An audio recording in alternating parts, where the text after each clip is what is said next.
The story begins with a power vacuum. King Odysseus has been missing for 20 years, and his absence has left the island of Ithaca in a state of slow-motion collapse. Inside the ruins of this Mycenaean palace, we see the hearth that once anchored a kingdom. Today, it is occupied by 108 arrogant suitors who have moved in to devour the estate and pressure the queen into marriage. This map shows the tightening noose of Bronze Age politics. Without a king or a clear law of succession, the throne is simply property waiting for the strongest rival to seize it by force. Odysseus is missing, and his family is being held hostage in their own home. Every mile of the journey ahead is a race to restore order to a household moments away from total ruin. Odysseus embodies the archetypal Bronze Age warlord, represented by this golden death mask. He is a tactician, the mind of the army who cracked the walls of Troy through deception rather than brute force. That cunning saves his men inside the cave of a cannibalistic Cyclops.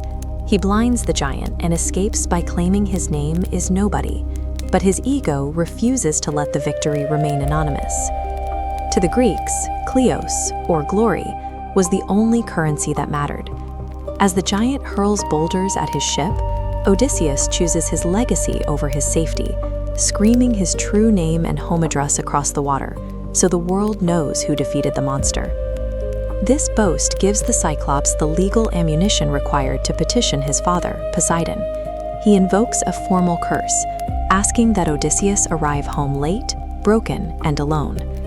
The king's greatest weapon, his cleverness, is now poisoned by his pride. He has handed his enemy the means to trap him in a 10-year exile. As the fleet moves into the unknown, the primary obstacles shift from external monsters to internal temptations. The lotus flower erases the desire for home. Those who eat it become perfectly comfortable and healthy, but they lose the will to act, remaining indefinitely stagnant in a foreign land. This typographic breakdown illustrates the stakes. The Greek word for homecoming is nostos, and the word for pain is algos. Together, they form the root of the modern word nostalgia. Survival on this journey requires Odysseus to choose the pain of memory over the easy comfort of forgetting. The physical collapse of the fleet begins with betrayal. Within sight of the campfires of Ithaca, the crew opens a bag containing the world's winds, triggering a hurricane that hurls them back into the deep ocean.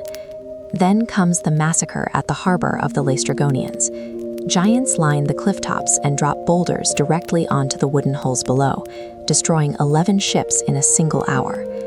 The final act of desperation occurs at the island of the sun, where the starving crew violates divine law by slaughtering sacred cattle for food. This data visualization tracks the numerical devastation. Of the 600 men who sailed from Troy, Poseidon's wrath leaves only one. The sea has functioned as a crucible, burning away the king's command and his plunder until only his bare humanity remains.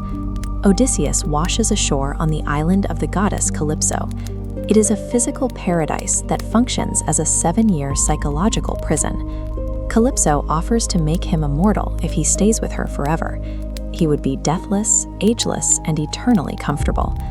Odysseus rejects the offer, choosing a difficult, mortal life over a perfect, suspended one.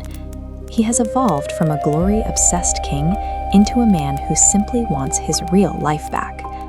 Odysseus heeds the warnings of the ghosts he met in the underworld and enters his kingdom in secret.